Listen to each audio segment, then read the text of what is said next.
प्रिय मित्रों, आज हम बाइबल के एक अत्यंत गंभीर और आत्मिक रूप से चुनौती देने वाले विषय पर विचार करने जा रहे हैं। कैन का पश्चाताप, परमेश्वर की दया और 7 गुना बदले का रहस्य। यह कहानी केवल एक हत्या की नहीं है। यह कहानी है मानव हृदय, पाप की प्रवृत्ति और परमेश्वर के अनुग्रह की। उत्पत्ति 4 अध्याय 16 से 24 पद में हम देखते हैं कि कैन ने अपने ही भाई हाबिल की हत्या कर दी। जब परमेश्वर उससे पूछते हैं, तेरा भाई हाबिल कहाँ है, तो कैन उत्तर देता है, मैं नहीं जानता। क्या मैं अपने भाई का रखवाला हूँ?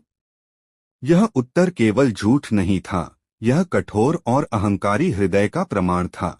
जब परमेश्वर कैन को उसका दंड सुनाते हैं, तब कैन क्या कहता है, ध्यान दीजिए। वह यह नहीं कहता कि प्रभु मैंने पाप किया।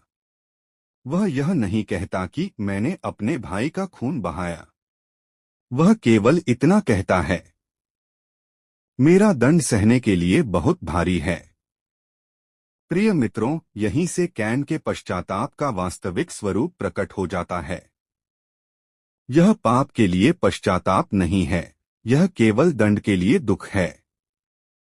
कैन अपने अपराध से नहीं, बल्कि उसके परिणाम से दुखी है। आज भी संसार में बहुत से लोग ऐसे ही हैं। वे पाप करते हैं, लेकिन उन्हें दुख पाप का नहीं, बल्कि पकड़े जाने, बदनामी या सजा का होता है। परमेश्वर कैन को बताते हैं कि वह अब भूमि पर स्थिर नहीं रहेगा। वह भगोड़ा और भटकने वाला होगा। लेकिन कैन के लिए सबसे बड़ा दंड यह था कि वह कहता है, मैं तेरे सामने से छिपा रहूंगा।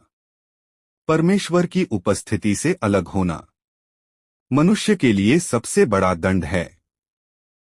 कैन डर जाता है और कहता है, जो कोई मुझे पाएगा, मुझे मार डालेगा। और यहीं पर हम देखते हैं परमेश्वर की अद्भुत दया। एक हत्यारे के लिए भी परमेश्वर मृत्यु का आदेश नहीं देते। यहोवा कहते हैं, ऐसा नहीं होगा। और बाइबल कहती है कि परमेश्वर ने कैन के लिए एक चिन्ह ठहराया। बाइबल यह नहीं बताती कि वह चिन्ह क्या था, लेकिन उसका उद्देश्य स्पष्ट था, सुरक्षा। कोई भी कैन को मार न सके। प्रिय मित्रों, यह हमें सिखाता है कि परमेश्वर केवल न्यायी ही नहीं, वह दयालु भी है। वह पाप से घृणा करता है, लेकिन पापी को नष्ट करने में